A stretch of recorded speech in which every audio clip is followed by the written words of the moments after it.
Hey, I have the pleasure of being with Suzan Haskins and Dan Prescher. It's so awesome to have you guys on. I appreciate you taking the time. I understand you just came back from a pretty tropical place into the Midwest. So Right.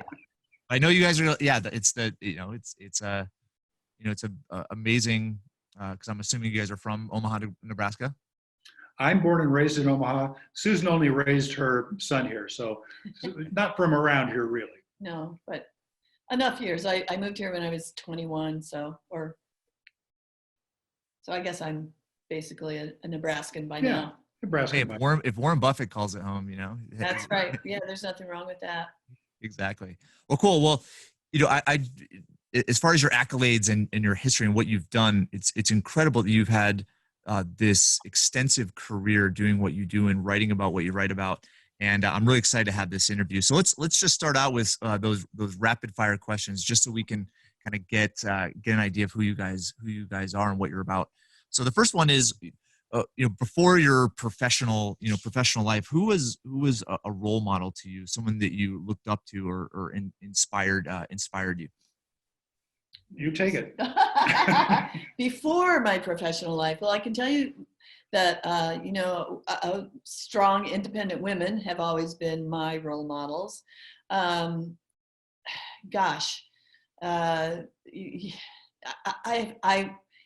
Before my professional career, I would have to say those teachers that I had back in high school. I had a history teacher in Middletown, New Jersey that really taught me how to write, which is what I've done all of my life, and taught me to love history and travel, which has taken me far. So I would say she was probably one of my most important role models, as well as some of the language teachers I had, which has also been a great thing to have been able to actually use. The United States is a place where we don't often speak two languages, but to be able to have that kind of background has been a really good thing. Yeah, That's awesome.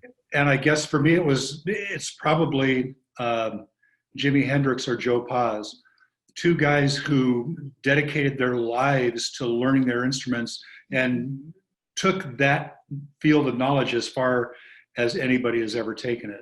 I'm not a good guitar player myself.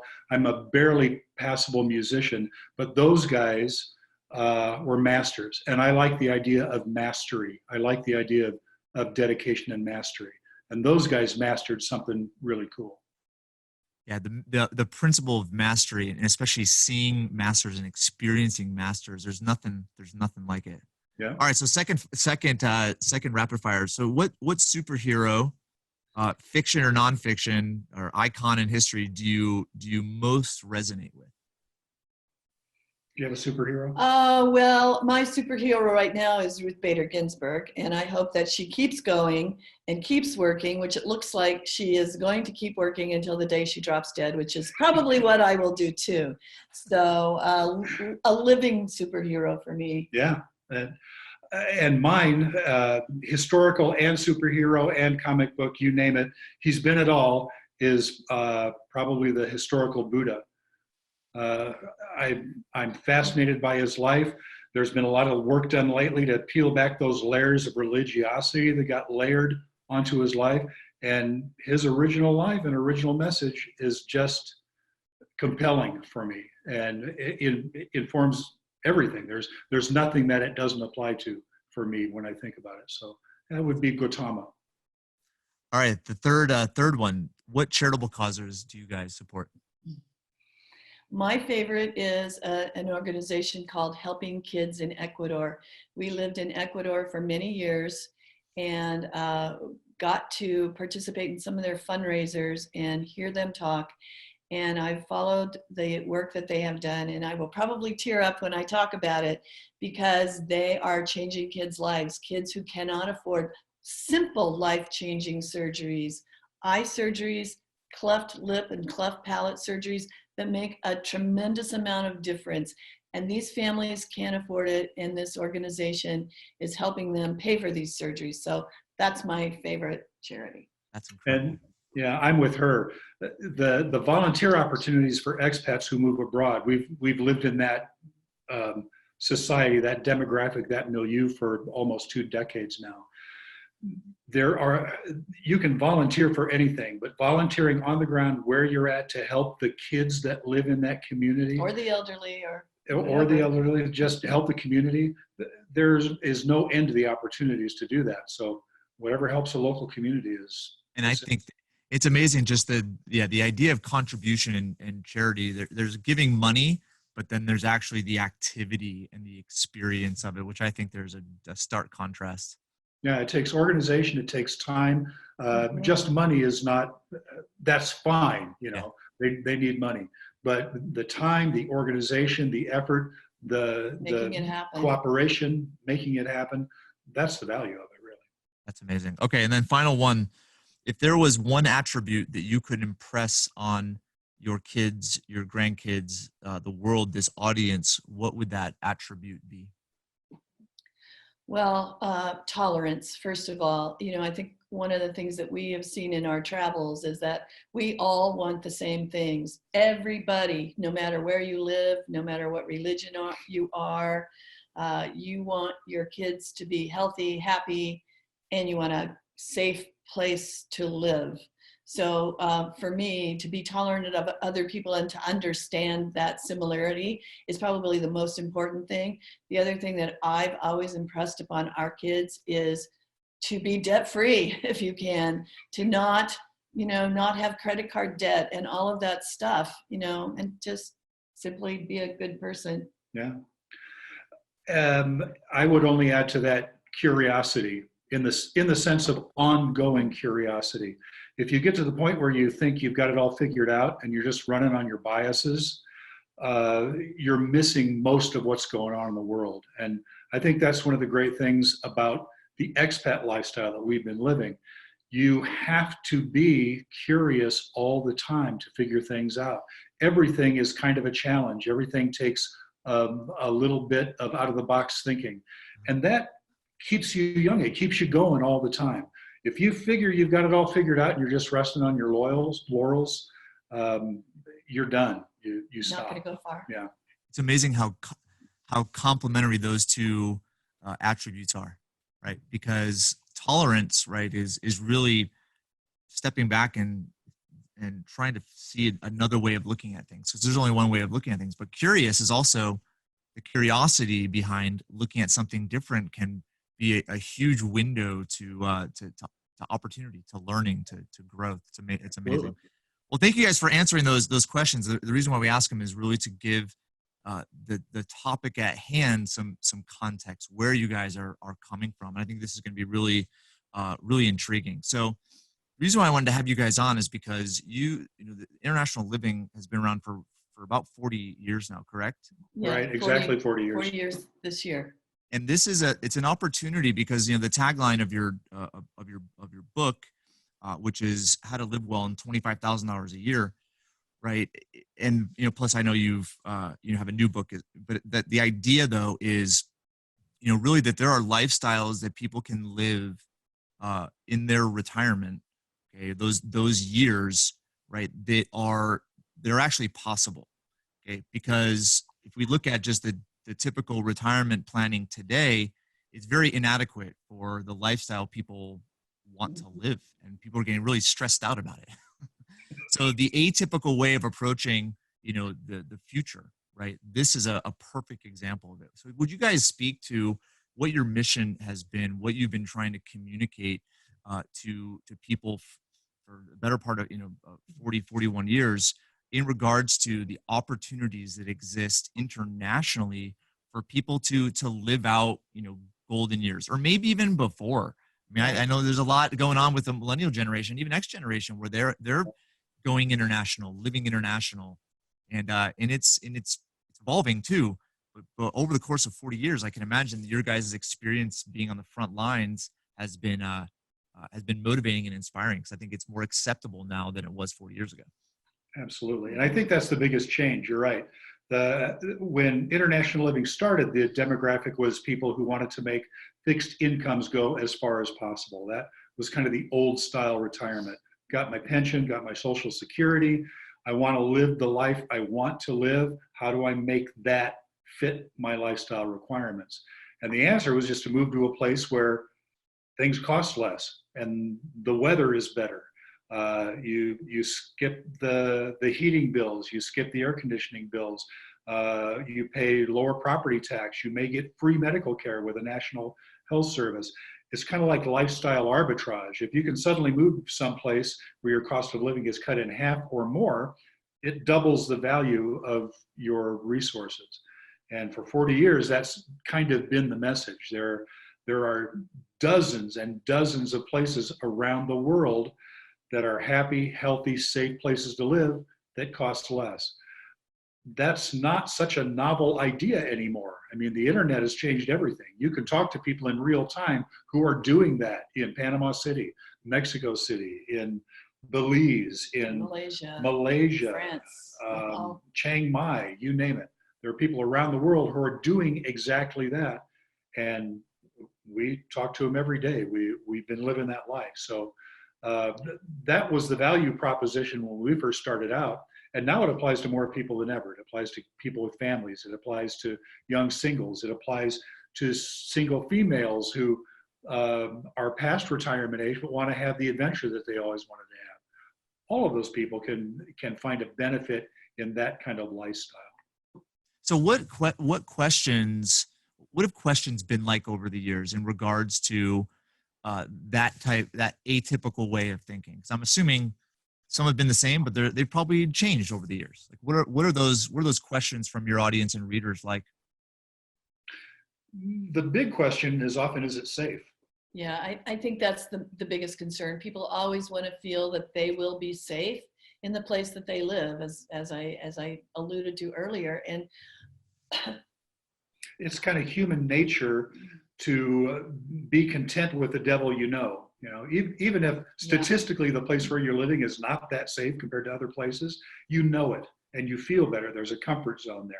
So moving abroad is a lot about moving out of your comfort zone and being comfortable with that, being comfortable with being challenged, having that adventure. So is it safe is a question we can easily answer. Yes, it is. Right. We wouldn't write about places that we didn't feel were safe, that we wouldn't feel comfortable if our mothers came to visit us or our grandkids. So, you know, that is not an issue. And I think more and more people have been traveling in our generation and the generations that follow, just with modern technology. As many people weren't traveling 40 years ago as they are today. Yeah. So a lot of people are comfortable with the idea of at least exploring living overseas. But it comes with a lot of intimidation, I think. They think that maybe it's not as easy as we make it sound. And maybe it's just in our personal nature where we've never been uncomfortable. We've lived in 7 different communities in 4 different countries over the last 20 years. So we're very comfortable with picking up stakes and moving on. Not everybody is. People are creatures of habit, like Dan said. That's a great point to make too. Moving abroad at any time in life is not something that most people will do. Most people stay right where they are, and that's fine. If you're happy there, if you're comfortable there, if it has everything you need, if you don't want to go anywhere, that's great. And even if you try an international lifestyle, if you move somewhere and find out it's not for you, you're the wiser for it. It's not a pass-fail thing. You learn from it, you take your experiences, you go back home and you carry on, and you're smarter. So I think the safety factor, the will I be comfortable factor, will I be welcome in this community is always a big question. Right.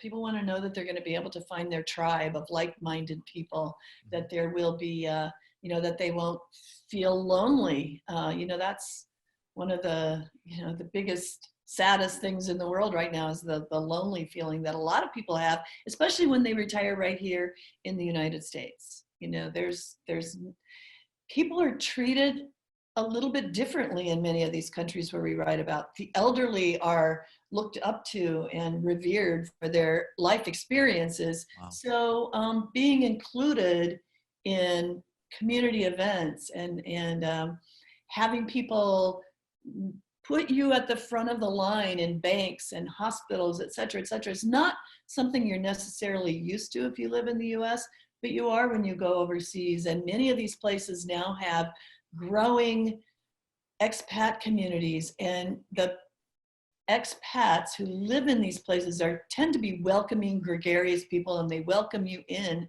So you don't have to worry about sort of being the wallflower or the, even if you're not a type A personality, you will still find plenty of things to do. We like to say that your social calendar will be much fuller when you live overseas than it likely will be if you stay where you are. Yeah. So what are some common things you see people do? Like what's something that they would have to do to go from this desire to have, a degree of certainty associated with those years, which is being in the same community, having stability as far as, knowing who friend groups are, knowing where income is coming from, knowing that income can actually stretch to support the lifestyle. Like what are some things that people do to go from that state to this new belief that, wow, international living somewhere else, right, where I have a social group, where there is that appreciation, there's opportunities to serve, there's opportunities to live in a nice warm weather, beautiful location. Like, what are some things that they do consistently that gets them to actually make the shift? Well, research for one thing. The internet has changed everything. It allows us to find out anything instantaneously. You can, via Facebook groups, you can actually meet people living in these different communities that we talk about. So it's not the scary thing that it used to be. There are books like ours that people can read about. You can come to a conference that International Living hosts in 5 or 6 places around the world every year. You can meet those like-minded people and sort of get your support group You in place. you can assemble a support group before you even think about moving abroad. And even if you never move abroad, those people will still be your friends. They'll be Facebook friends, they'll be online friends. But the internet has changed everything in that respect. And the other thing is just to get boots on the ground and give it a try. As we say, if you get to a place like Cotacachi or Ecuador, or Cordoba, or any place that you might want to try out, and you find out that you don't feel right there, that's something immediately. You get a gut feeling. If you do get that warm glow and you meet the people there, you start to participate in the activities, it may be, we recommend spending as long a period as you can on that first trip to find out what it's like to actually live there instead of just being a tourist. Because if you need to find out where you can get your mail, how to hook up your utilities, whether or not the local bank will accept a direct deposit of your Social Security check, those are things that will make a difference in your quality of life once you move there. That's what you need to find out. So this might be kind of a off the wall question or statement. So what I've experienced, and I haven't experienced it personally, but it's experiencing it through the relationships that I have, is that when a person goes from their working years until they get into retirement years, there's a change as far as the meaning they have, right, for themselves and what they do. Because when you look at a career, whether a person likes it or not, they're making a difference, right? There's meaning there. They're contributing, right? And they're paid for it, right? So they're creating some sort of value. And then going, right, to these years where they're not doing that anymore, right? People are seeking meaning. And that's why they move to retirement communities, or they go on service missions, or they do something else. What are opportunities that you've seen, examples of what you've seen, where a person's able to take their skill set that they established over a 30-40 year career and move abroad, and then actually do something to continue finding meaning, growing, contributing, and so forth? Does that make sense? Yeah, and I think there are people who want to retire and do it primarily, move overseas for financial reasons. And, they may do this, they may end up doing the exact same things they would do if they stayed at home. For instance, they like to watch their movies, or et cetera, stay home and cook. But by and large, I think that people who move overseas, retire overseas in the first place, have an adventuresome spirit. that, and they get together, they travel, they go and explore new places. They go to little villages. They end up seeing a need that a local community has, as we were talking about earlier. We've seen people start animal rescue missions. We've seen them start soup kitchens to feed the elderly in a community, teach kids English so that they'll be able to work in a tourism industry in their own country or go abroad. English is the universal business language, of course. So, they're really giving these little children in a remote village somewhere an opportunity that they might not otherwise have. We've seen people start businesses. They see niches that need to be filled in their community. One friend of mine started a business where she makes aprons and pot holders, etc. And she hires the local women as seamstresses. So she's been able to give them jobs, and her stuff is now in museums all over the world. She's from Mexico, and her stuff is very Mexican flared, and it's being sold in these fabulous museums all over the world. And she's making a huge difference. But we have story after story like that of just people who are just finding things, whether it's something they're doing that they never thought they would do, paddling down the Amazon or something, or they're starting these cottage industries that. Yeah, it's kind of a two-edged sword. And you're right. People who have worked at a particular skill set all their lives and decide to retire, often decide to retire because that job may have defined them as a person and it may have paid the bills, but it didn't satisfy their curiosity about life. They want to go out and find out something new. There's a big world out there.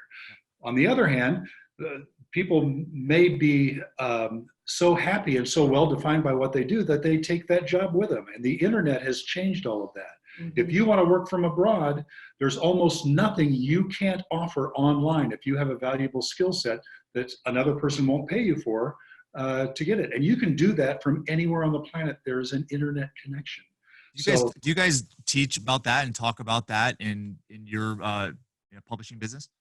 Yes, International Living has a couple of free email letters, and one of them is called Fund Your Life Daily. So with that, there's all kinds of ideas shared about how to make a living overseas, whether it's on the internet or in a bricks and mortar business or in a consulting role or something like that. But yeah, we have all sorts of things that we're seeing. Again, 40 years ago, people were just kind of retiring overseas. Now they're becoming younger and younger when they do that. There's digital nomads. There's ways to make a living when you're anywhere in the world, like Dan said. So we have all kinds of little niche avenues and rivers in International Living that can help people no matter what they're looking for. There's an article that came out in November, and it talked about there's this really interesting dynamic with longevity and life expectancies. And in the U.S., life expectancies are actually going down. At the same time, they should be going up, okay, based on the understanding of health and the principles of longevity. But what they see is they're among teens, millennials. There's drug abuse, prescription medication abuse, and suicide. But then also there's interesting statistics in regards to longevity. When a person stops working and contributing, that life expectancy actually does go down. And that's what I find really, really fascinating about the idea of International Living is, it offers a different environment, but it's an environment that creates that spice of life. It creates all these different experiences that are possible with a peer group, but it also provides opportunities to continue to provide value, give value, which brings a ton of meaning. And that's where I look at it from the practical standpoint. You have the financial side of things. You have how far your dollar can go or your money can go, the lifestyle that you can live. But it goes way beyond that. But that's just my opinion in my perspective based on information I've gathered. Would you speak maybe to that and how there's been an evolution over the 40 years as far as why a person will go international? 40 years ago, retirement was a different thing. I mean, if you made it to 65 in your chosen profession, you were used up. You were done. If you were manual labor, if you were a farmer, if you worked in a plant, almost anything you did by the time you were 65, 40 years ago, would have sapped your valuable years. Now people live a decade, 2 decades, 3 decades past what traditional retirement is actually structured for. And they got to figure out what to do with that time. I mean, you know, if you're going to live another 30 years, you can't sit in a rocking chair. You can't play golf for 30 years. You've got to do something. And the people that discover moving abroad are kind of self-selected to be the kind of people that know there's more out there. That even, you know, no matter what I decide to do, if I decide to do nothing, just live on my Social Security, if I decide to do it in Chiang Mai, or if I decide to do it in Cuenca, Ecuador, my life is going to be a lot more interesting and a lot more challenging. I'm going to have to wake up and open my eyes just to make sure that I know where to go to get a cross-headed screw, or, you know, the right plumbing fixture, or to get 500 thread count sheets if that's what I want. I'm going to have to figure those things out. That keeps you young. That keeps you going in our experience. And, you know, you can make a Social Security payment that you qualify for at 65 or 67 or 70, go another 20 years in the right place with the right economy. But you got to find something to do while you're there. Life abroad kind of gives you something to do. It makes you pay attention. We've seen it time and time and time again. People move abroad and their blood pressure goes down. Their weight goes down. Say that. Their eyes brighten up. They start learning the local language. They acquire another skill or 2 or 3. They move to another place. They don't just move to Cuenca and quit. They move to Cuenca and figure, maybe Ekbalam is a nice place. And we know somebody who made that move. It keeps them young and it keeps them going. A lot of people do tell us that they feel healthier once they move overseas, and you know, it's not like there's the fountain of youth or some magic potion or anything, but most people tend to move to a place where the climate is more suitable, where they can be outside in the fresh air every day, day in, day out. They walk more. A lot of the folks that we know who are retiring overseas give up their car because they live in a walkable community. You know, that's another one of the things about the United States is you have to have a car to get from one place to another. And in many of these places around the world, communities are set up to be walking communities. You might have a little tienda next door, right down the street where you go to get your eggs and your bread, etc. And you carry it home with you. You don't need a car. So people just tend to be more active and healthier overall, get more vitamin D naturally, and fruits and vegetables aren't carted in from halfway around the world. They're grown right there and pulled out of the ground that morning or the day before and sold in the farmer's market. So you're eating healthier and you're just more active, and you just tend to have a more sort of engaging lifestyle, I think. Healthier. So what are, maybe as we kind of conclude, this has been fascinating, and I'm so grateful for your time and your insight into this. I would say just huge opportunity, which obviously has been around for a long time, but again, it's, you know, in this day and age, there's so many benefits that can come from you know, the education that you're providing. So this is something that's on my mind. Like, what are you guys focused on right now? Like, what are some of the topics, the themes? It sounds like you just came from, you know, a conference that you held. Like, what are some of the focuses now, themes, things you're consistently seeing that you think would be important for the audience? Well, we're going through something that a lot of retirees are going through. We're not technically retired. We're still happily working and will until we drop. We'll probably die in the harness, but we'll be really old when that happens. We'll be really old when that happens. And we've got grandkids and family stuff going. And I think we mentioned earlier, being a part-time expat is now a much more viable option than it used to be. If you want to come back and be with family and friends, if you got grandkids whose lives you want to be a part of, If you want to try several different places and keep a home base, The roving retiree. the roving retiree, a serial relocator, we call them. That's us. That's something that's completely possible. It used to be that once you got to 65 or 67, you got your Social Security, you found that place where you could live cheap, you went and laid in the hammock, and you had your 5 or 6 great years, and that was it. But there are 2 or 3 different life stages after that now. So finding ways to do that, to change, to go with the flow, those are huge topics for us right now, and huge topics for the people that we deal with. Another trend I think we're seeing is that a lot of people aren't coming back. They are aging for the rest, staying for the rest of their lives in some of these places where they've made their homes. And again, I think that, you know, the world is just sort of moving forward a pace right now where assisted living centers that they did not have in Mexico, in Costa Rica, in Panama, in some of these countries are now becoming the vanguard. And we know people who are being able to, when the time comes for them, transition into an assisted living center that is a fraction of the cost here in the States. So they're choosing not to come back. I guess the point is there are just so many options out there that makes sense depending on your personal wish list. And that raises a great point. In the United States, we're not really big. We're huge on quality of life, but we're not big on quality of death. It's something we don't address.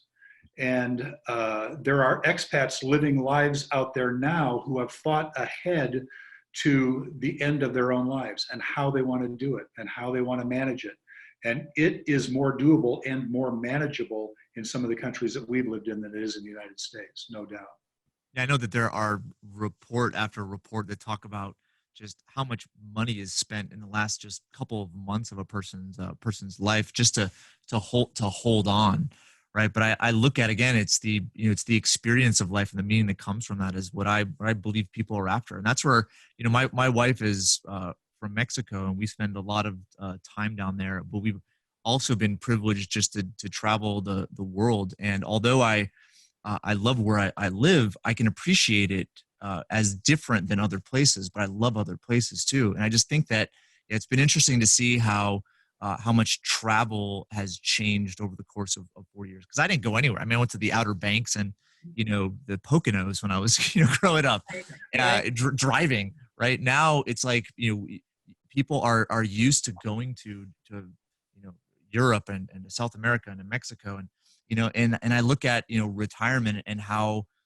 much pioneers like yourselves have helped to develop the support system and the information of how to do it the right way, so that it's not an experiment, right? It's an experience. Right. There are plenty of people who have done it, and there's plenty of information out there for anybody who wants to do it. So it's. Well, why don't you talk about that? Talk about ways in which the audience can engage with you guys, the newsletters you're writing, the events that you're putting on. Like, what's the best way to connect with you? Because the internet has changed everything, we've become an internet-based business. At internationalliving.com, almost everything we produce is available. It's kind of a one-stop shop, but it's broad and deep. So once you get in there, you can pick a specific country to research. You can pick earning money after retirement. You can look up healthcare options, visa options. So the place to start the research, as with almost everything right now, as people who are watching this right now know, is the internet. Start at internationalliving.com and work out from there. If you still need hard copy, we've still got hard copy for you, but it's all available online. Right. And we have 2 books, just to plug our books. We have 2 books that we've written on the subject of moving, retiring overseas. They're available at Amazon.com, from International Living, and the last one is at livericherspendless.com. You can see what the book's all about, and if it interests you, pick up a copy. Cool. And we'll make all those links available on the show notes as well as the blog. So we'll make sure that they reach out, because and it's just one of those topics that, you know, I think people are aware of, but because of your history, it's like in a centralized location, you could probably find 99.9% of it. Yeah. And we also work the conferences that we have, 5 conferences a year, possibly 6. Those conferences are listed on the website as well. And Cool. it's a great way to get boots on the ground. If you just want to try it, just want to see what it's like and talk to some like-minded people, it's a great way to do it. Right. You can come to a conference, and then usually there are some tours offered before and after the conference if you want to go out and see the area, meet some of the expats, see see what kind of housing options might be available to you. These conferences are another great way to sort of find your tribe and see if a place is for you. That's awesome. Well, guys, this has been a great interview. I appreciate what you've done, and we're going to get the word out. Obviously, I have this podcast, but there's another group that I'm involved with that I believe that this would be applicable to, because Excellent. Thank you. yeah, Thank you very it's much. one of those topics that, you know, to me, it's common sense, right? But common sense is no longer common, it seems like, you know, and so that's where I look at, you know, with how things have evolved and how safe things are, and how, you know, how much money can be stretched in, you know, in different environments. It's just it's amazing. It gives people hope, but there's just those few like psychological hurdles they need to get over. But you Right. guys have tackled that. Right. Yeah. You need to break out. You need to have a sense of adventure. You need to realize that it's not jumping off a cliff. It's a learning experience. And even if it doesn't work out the way you planned it, very little works out the way you planned it. Life is what happens while you're busy making plans. So you'll just be better for it. Awesome. Well, guys, thank you again for your wisdom, and we'll make sure we get the word out. Beauty. Thank you. Thank you very much. Okay, take care.